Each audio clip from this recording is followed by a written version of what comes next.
السلام علیکم ورحمۃ اللہ تعالی وبرکاتہ نحمدہ ونصلی علی رسولہ الکریم اما بعد فاعوذ باللہ من الشیطان الرجیم بسم اللہ الرحمن الرحیم۔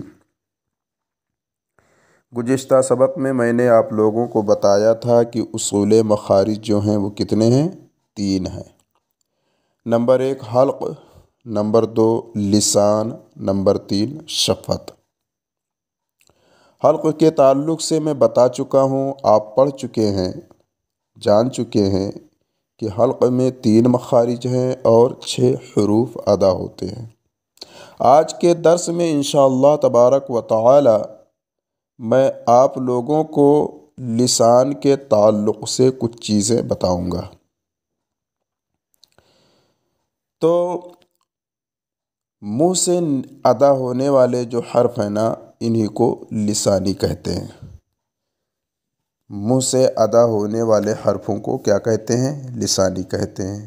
اب ایک سوال نمودار ہوتا ہے، جب منہ سے ادا ہونے والے حرف کو لسانی کہتے ہیں تو لسانی کے بجائے ان کو یعنی منہ کہہ دیتے تھے۔ اصول مخارج 3 ہیں، حلق، منہ اور شفت، تو لسان کیوں کہا؟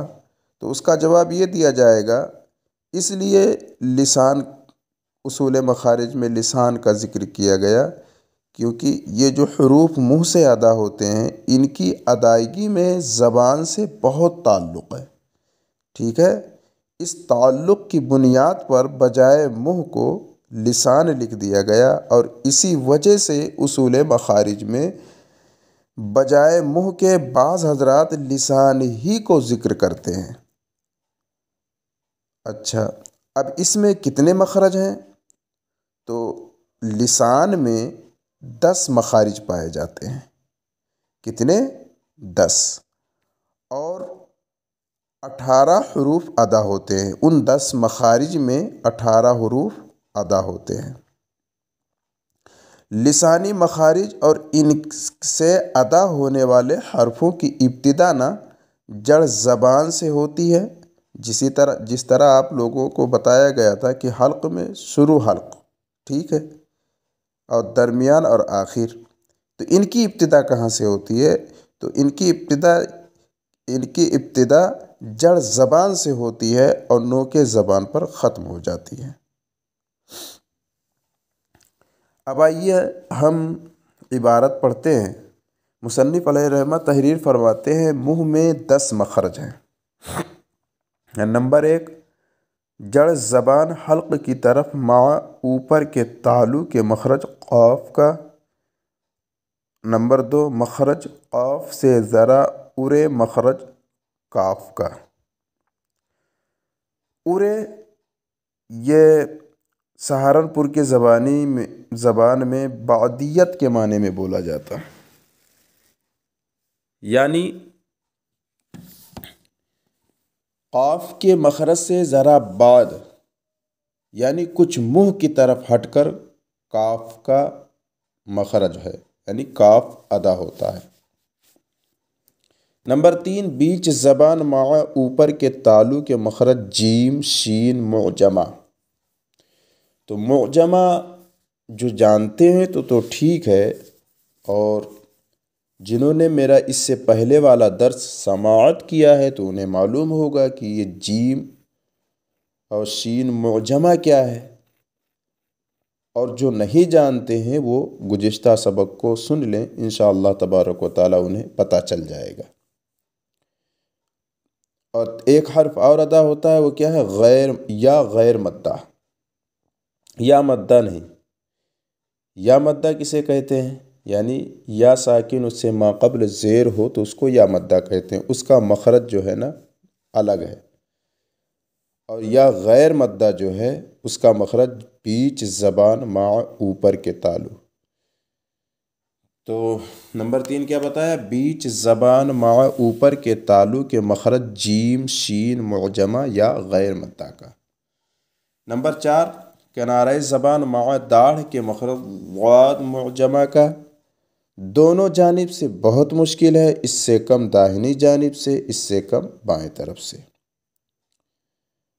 نمبر 5 کنارۂ زبان اور ضاحک، ناب، رباعی اور ثنیہ کے مسوڑے مخرج لام کا ہے، اکثر داہنی جانب سے ادا ہوتا ہے۔ اب بعض حرفوں کی ادائیگی کا تعلق دانتوں سے ہے، اس لیے آگے دانتوں کی تفصیل مصنف علیہ رحمہ بیان کرتے ہیں۔ لیکن یہاں پر ایک سوال بھی بیدار ہو رہا ہے کہ جب کچھ حروف ایسے ہیں جن کے ادائیگی کا تعلق دانتوں سے ہے، تو پھر اصول مخارج میں دانت کا بھی ذکر ہونا چاہیے۔ بات سمجھ میں آ رہی ہے؟ دانت کا ذکر ہونا چاہیے، تو آخر ان کا ذکر کیوں نہیں کیا گیا؟ انشاءاللہ تبارک و تعالیٰ اس کا جواب آگے میں دینے کی کوشش کروں گا۔ تو بعض حروف ایسے ہیں جن کی ادائیگی کا تعلق دانتوں سے ہے، اس لیے آگے دانتوں کی تفصیل بیان کرتے ہیں۔ ہے تعداد دانتوں کی کل 30 اور 2، ثنایا ہیں 4 اور رباعی ہیں 2 ہے، انیاب 4 اور باقی رہے 20 کی کہتے ہیں قراء اذراء سب کو، ضواحک ہے 4 اور طواہین ہے 12، نواجس بھی ہیں ان کے بازو میں 2۔ ثنایا یہ ثنیہ کی جمع ہے۔ ثنایا ان دانتوں کو کہتے ہیں جو سامنے، اوپر، نیچے بڑے 4 دانت ہیں۔ آپ یہاں دیکھ سکتے ہیں فوٹو میں، اوپر کے ثنایا کو ثنایا علیا اور اس کے مقابل والے نیچے کے دانتوں کو ثنایا سفلی کہتے ہیں۔ ٹھیک ہے؟ ثنایا سے متصل داہنے بائیں اوپر نیچے ایک ایک رباعی ہے، اور اسی طرح رباعی کے داہنے بائیں اوپر نیچے ایک ایک ناب ہے، اس کی جمع انیاب، یہاں لکھا ہے انیاب 4، ناب اس کی جمع کیا ہے؟ انیاب۔ انیاب کا معنی ہوتا ہے، یہ اس میں فاعل ہے، اس کا معنی ہوتا ہے نوچنے والا۔ ٹھیک ہے؟ اور ناب کے داہنے بائیں اوپر نیچے ایک ایک ضاحک ہے، اس کی جمع ضواحک ہے، اور ضاحک کا معنی ہوتا ہے ہنسنے والا، یعنی وہ دانت جو ہنسنے کے وقت ظاہر ہوتا ہے، خوبصورتی پیدا کرتا ہے۔ اور ضواحک کے بعد داہنے بائیں اوپر نیچے 3 دانت طواہین کے ہیں۔ طواہین یہ طاہن کی جمع ہے، طاہن کہتے ہیں پیسنے والا، یعنی چکی، یعنی جو چیز ہم غذا کھاتے ہیں، جو دانت پیسنے کا کام کرتے ہیں، انہیں کو کیا کہتے ہیں؟ طاہن۔ اس کے بعد داہنے بائیں اوپر نیچے ایک ایک نواجس کا دانت ہے۔ نواجس یہ جمع ہے ناجس کی، جو سن بلوغ میں نکلتا ہے، اور اس کو اہل ہند عقل داڑھ کہتے ہیں، عقل کا داڑھ کہتے ہیں۔ نمبر 6 پہ آتا ہے سرا زبان مع اوپر کے تالو کے مخرج نون کا۔ نمبر 7 نون کے مخرج سے ذرا اندر مخرج را کا۔ اب حروفی ترتیب کے لحاظ سے را کا مخرج مقدم ہے، تو نون کا مخرج نہ بیان کر کے پہلے را کا مخرج بیان کرنا چاہیے تھا مصنف علیہ رحمہ کو۔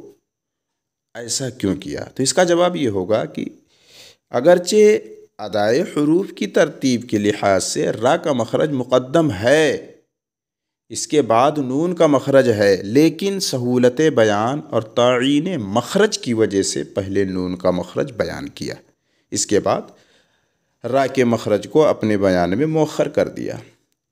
اس لیے کہ صرف نوک زبان اور تالو سے نون ادا ہوتا ہے، اور نوک زبان قریب پشت زبان اور تالو سے را ادا ہوتی ہے۔ ہمیں امید ہے آپ کو میری بات سمجھ میں آ گئی ہوگی۔ نمبر 8 پہ ہے سرا زبان مع جڑ ثنایا علیا مخرج تا دال طا کا۔ نمبر 9 سرا زبان مع سرا ثنایا علیا مخرج تا دال وا کا۔ نوک زبان مع درمیان سرا ثنایا سفلا و علیا مخرج زا سین صاد کا۔ ان تینوں مخرجوں کے حرفوں کو ترتیب ادا کے لحاظ سے بیان کیا، لیکن اس ترتیب ادا کے فرق کو ہر شخص نہیں سمجھ سکتا۔ جو اعلیٰ درجے کا مشاق اور ماہر قاری ہے وہی اس کو سمجھ سکتا ہے۔ حاصل کلام یہ ہے کہ ہمارا یہ سبق مکمل ہوا۔ ایک سوال جو تھا کہ دانت کو اصول مخارج میں کیوں نہیں ذکر کیا، اس کا جواب یہ ہے اگرچہ کچھ حروف دانت سے بھی ظاہر ہوتے ہیں مگر چونکہ بلا اعتماد لسان و شفت کے ادا نہیں ہو سکتے، اس وجہ سے ان حرفوں کو لسانی یا شفوی کہیں گے، جیسے قا اور فا وغیرہ۔ تو اب ہم اصول مخارج کے دو اصول یعنی حلق اور لسان کے تعلق سے پڑھ چکے ہیں۔ اگلا سبق ہمارا شفت کے تعلق سے ہوگا۔ انشاءاللہ تبارک و تعالی بہت جلد میں سبق آپ کے سامنے پیش کرنے کی کوشش کروں گا۔